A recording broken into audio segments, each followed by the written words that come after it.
Les podcasts du Figaro. 1775. Les colonies d'Amérique du Nord se révoltent contre l'Angleterre. À l'époque, ces colonies sont 13. Le Massachusetts, la Pennsylvanie, la Caroline du Sud par exemple. Dans un premier temps, chacun de ces États reste souverain. C'est une simple confédération qui est instituée pendant qu'on se bat contre les Anglais. Et puis, en 1783, avec l'aide militaire de la France, les insurgés gagnent la guerre. Ils deviennent indépendants. Alors, très vite, la majorité des Américains ont le sentiment qu'une simple alliance entre leurs 13 États, ça ne suffit plus. Il faut créer un lien plus solide entre eux. Il faut des institutions plus stables. C'est ainsi que, en 1787, à Philadelphie, les pères fondateurs du pays, Thomas Jefferson, Benjamin Franklin et quelques autres, élaborent la Constitution.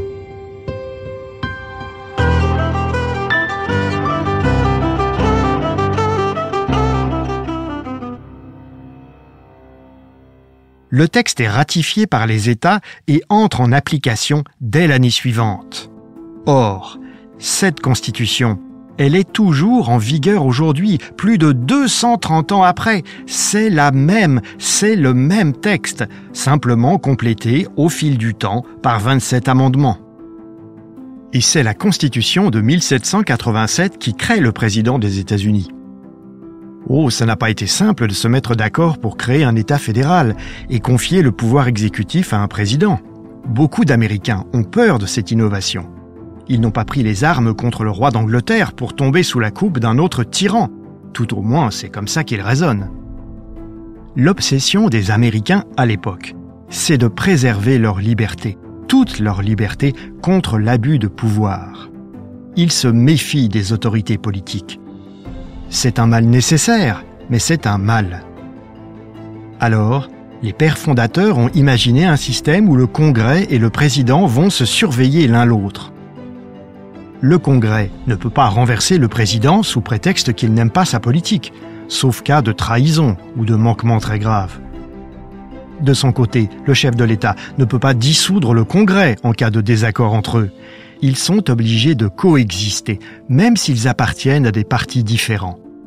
La cohabitation aux États-Unis, ce n'est pas une exception comme chez nous, c'est souvent la règle. Les Américains inventent ce qu'on appelle une séparation stricte des pouvoirs. C'est la définition d'un régime présidentiel, par opposition à un régime parlementaire. En 1787, le pouvoir le plus important, ce n'est pas le président des États-Unis, c'est le Congrès, composé de la Chambre des représentants et du Sénat. C'est pour ça qu'on parle d'abord du législatif dans la Constitution, et après seulement de l'exécutif. C'est pour ça aussi que, de nos jours, quand on se rend dans la capitale des États-Unis, on est tout surpris de voir que le Capitole, le bâtiment qui abrite le Congrès en haut d'une colline, est plus grand, plus imposant, plus visible que la Maison-Blanche. Le premier président des États-Unis, c'est George Washington, un Virginien, un des pères fondateurs, l'ancien général en chef des insurgés pendant la guerre d'indépendance. L'homme est si respecté que personne ne se présente contre lui. Il est élu sans concurrent en 1789. Ça ne s'invente pas. La Constitution précise que le mandat du président dure 4 ans. Washington se retirera de la vie publique après 2 mandats. Il refusera d'en faire un 3e. Cela fera forte impression. C'est ainsi qu'est née la tradition qui voulait qu'un président ne puisse pas faire plus de 2 mandats. Mais c'était un usage, pas une règle impérative. Cette coutume sera respectée par tous les présidents pendant 130 ans, jusqu'à Franklin Delano Roosevelt, qui sera élu 4 fois. Et en réaction, dans les années 1950, un amendement a été adopté qui interdit désormais au président de faire plus de 2 mandats. Alors, ce président, en 1787, quels sont ses pouvoirs ? Eh bien, sur le papier, les mêmes qu'aujourd'hui. Il est le seul titulaire du pouvoir exécutif, même s'il a un vice-président. Il est le responsable de la diplomatie, le chef des armées, Il choisit ses ministres, on les appelle des secrétaires aux États-Unis. Mais les candidats pressentis doivent obtenir le feu vert du Sénat. Le président peut inspirer des projets de loi grâce à des parlementaires amis, mais il ne peut pas les présenter lui-même au Congrès. Il promulgue les lois, mais peut aussi les bloquer en opposant son veto, et le Congrès n'a pas toujours le dernier mot. Il nomme les juges de la Cour suprême, mais là aussi le Sénat doit donner son accord.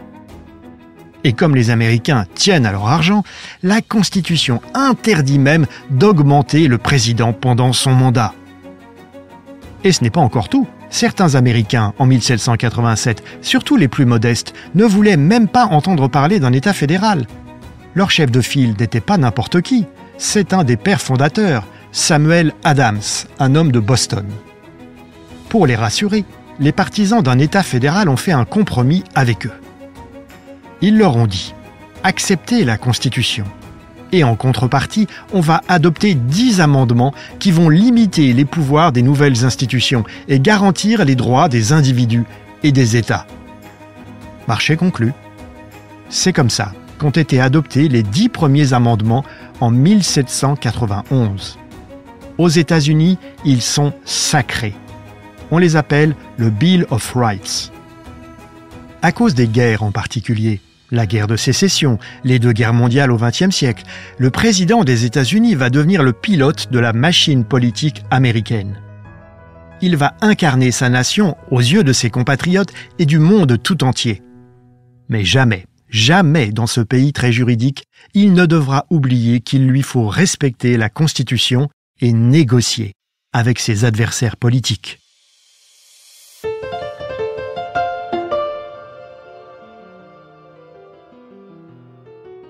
Merci d'avoir écouté ce podcast. Je suis Guillaume Perrault, rédacteur en chef au Figaro. Vous pouvez retrouver le Moment Histoire sur Figaro Radio, le site du Figaro et toutes les plateformes d'écoute. À bientôt.